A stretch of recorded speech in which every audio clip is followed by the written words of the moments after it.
Hello friends, welcome back to this channel. दोस्तों, इस video में कनारा बैंक के लिए हम लोग बात करेंगे, लेकिन आगे बढ़ें उससे पहले आपसे रिक्वेस्ट करना चाहूँगा कि अगर आप चैनल को फर्स्ट टाइम देख रहे हैं, सब्सक्राइब करके बेल आइकन को हिट कर लीजिए ताकि आपको वीडियोस की नोटिफिकेशन मिलती रहे। और दूसरी चीज़ कि अगर आप डीमैट अकाउंट या ट्रेडिंग अकाउंट ओपन कराने के लिए इंटरेस्टेड हैं, डिस्क्रिप्शन बॉक्स में लिंक दिया गया है। दोस्तों, हम बात करने जा रहे हैं कनारा बैंक के बारे में। कनारा बैंक दोस्तों लास्ट ट्रेडिंग सेशन में 176.85 के ऊपर बंद हुआ, 2.23% की तेज़ी के साथ। आज की क्या सिचुएशन है उसकी हम बात नहीं कर रहे हैं।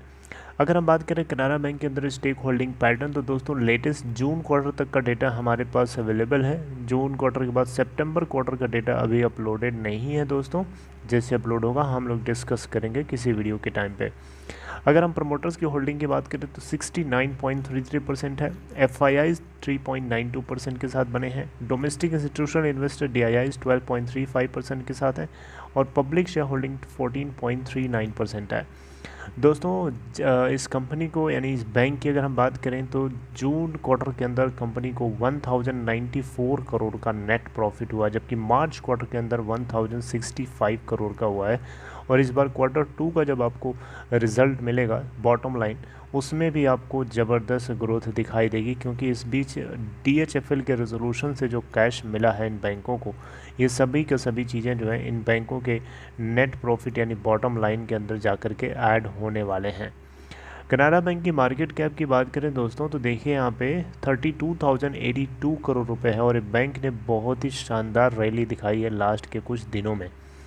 अगर हम लास्ट के 5 दिनों की बात करें तो बैंक 13% के आसपास ग्रो किया है लास्ट के 5 ट्रेडिंग सेशन में, जिसमें आपने देखा था कि पूरे NSE और BSE दोनों में ब्लड बैथ देखने को मिला, एक एक नहीं दो दो तीन तीन ट्रेडिंग सेशन के अंदर। इसके बावजूद भी कनारा बैंक में रैली बनी रही और लगभग ओवरऑल 5 दिनों में 13% की तेज़ी दिखाया इस बैंक ने। तो 2-3 अपडेट्स हैं आप लोगों के साथ शेयर करना चाहूँगा। पहली अपडेट, कनारा बैंक को लेकर के लोग जो है बाइंग करने का टारगेट दे रहे हैं 195 का। कोटक सिक्योरिटीज़ की तरफ से टारगेट दिया गया था इंट्रा डे के लिए, लेकिन आपको बताना चाहूँगा इंट्रा डे का ये टारगेट मटेरियलाइज नहीं हुआ। लास्ट ट्रेडिंग सेशन में 179 के आसपास का हाई बनाया, मैं आपको वो भी बताना चाहूँगा। लास्ट ट्रेडिंग सेशन में 172.40 की प्राइस के ऊपर ओपन होने के बाद 178.95 का हाई बनाया और 168 का लो, 178.95 का ही इसका हाई है 52 वीक में। वॉल्यूम 32.4 यानी 3 करोड़ 24,70,585। तो दोस्तों 195 के टारगेट को मटेरियलाइज होता हुआ हमने नहीं देखा है, लेकिन ज़रूर 195 नहीं उससे ऊपर ही 200 पार कर जाएगा, आपको आने वाले कुछ दिनों में दिखाई दे सकता है अगर सिचुएशन फेवरेबल रहती है तो। दूसरी खबर ये है दोस्तों कि रिलायंस नहीं, I am so sorry, Rakesh Jhunjhunwala, जैसा कि आपको पता है इस बैंक के अंदर एंट्री कर चुके हैं 24 अगस्त 2021 को। कनारा बैंक के अंदर 1.59% की हिस्सेदारी यानी 28.85 मिलियन इक्विटी शेयर जो है राकेश झुनझुनवाला ने इस बैंक के अंदर एक्वायर किया था, राइट। तो दोस्तों यहाँ पे इनके एक्वाइजेशन के बाद ही बैंक ने जो है 2500 करोड़ रुपए का अमाउंट रेस किया था क्वालिफाइड इंस्टीट्यूशनल प्लेसमेंट के माध्यम से, जिसे 167.39 मिलियन इक्विटी शेयर्स को QIB यानी क्वालिफाइड इंस्टीट्यूशनल बायर्स को इशू किया गया था 149.35 रुपये पर शेयर के हिसाब से, जो कि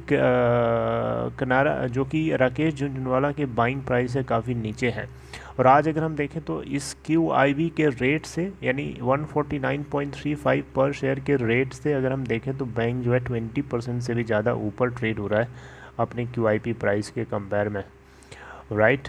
तो आपको बताना चाहूँगा दोस्तों, ये इतनी ज़बरदस्त रैली है, इसके पीछे एक सबसे बड़ा कारण और है, क्योंकि क्रिसिल ने इसी बीच में जो है सितंबर 29, 2021 को, क्रिसिल एक रेटिंग एजेंसी है, इस बैंक के Tier 1 कैपिटल को जो है स्टेबल आउटलुक दिया है और इसकी रेटिंग को अपग्रेड करके क्रिसिल AA+ कर दिया है, राइट। के क्रिसिल AA और स्टेबल आउटलुक पहले था, अब वो क्रिसिल AA+ और स्टेबल आउटलुक अभी भी है, हो गया है।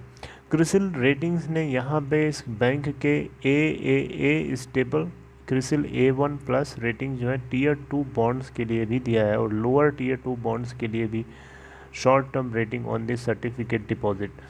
तो दोस्तों ये जो रेटिंग्स में अपग्रेडेशन है, इस बात को फैक्टर्स इन करता है कि बैंक की जो है आने वाले टाइम में, फ्यूचर में कूपन पेमेंट्स को करने में किसी भी तरीके की प्रॉब्लम्स नहीं होने वाली है।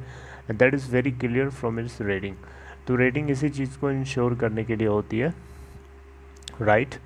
तो दोस्तों यहाँ पे क्रिसिल की तरफ से जो अपग्रेडेशन किया गया है रेटिंग में, ये भी अपने आप में बहुत बड़ी खबर है इस बैंक के अंदर आग लगाने के लिए। इसी बीच DHFL के रेजोल्यूशन से इन बैंकों को पैसे मिलने वाले थे, इनके डेट का कुछ एक्सपोजर जो था उसका कुछ पोर्शन मिलने वाला था, पूरा तो नहीं मिला, लेकिन जो कुछ मिला वो भी इनके लिए एक बहुत ही बड़ी पॉजिटिव खबर थी, राइट। तो दोस्तों आपको बताना चाहूँगा यहाँ पे जो है आप लोगों को होल्ड करके, स्ट्रांगली होल्ड करके बने रहना होगा। इसका टारगेट 300 से भी ऊपर है। बैंक जो है 300 के लेवल को भी क्रॉस आपको करता हुआ आने वाले टाइम में दिखाई दे सकता है, और जो कि पूरी तरीके से मेरी बात गलत भी हो सकती है, इस चीज़ को आपको इग्नोर नहीं करना चाहिए। लेकिन देखिए मेरे को तो लगता है कि 300 के ऊपर ही जाएगा, है ना। बाकी ज़रूरी नहीं है कि ये सबको लगे, आपको भी लगे, हर किसी को लगे, ऐसा ज़रूरी नहीं है, लेकिन चला जाए तो बहुत अच्छी बात है।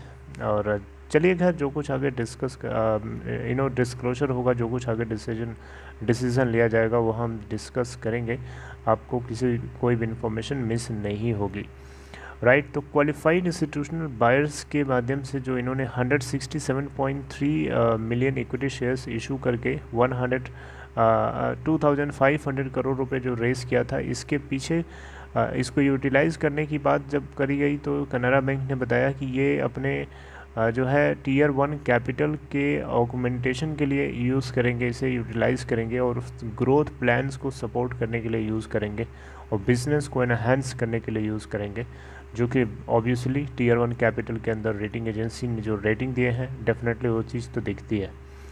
Alright, so this is all in this video regarding Canara Bank. If you like this content, please give a big thumbs up and take care. We will discuss something next.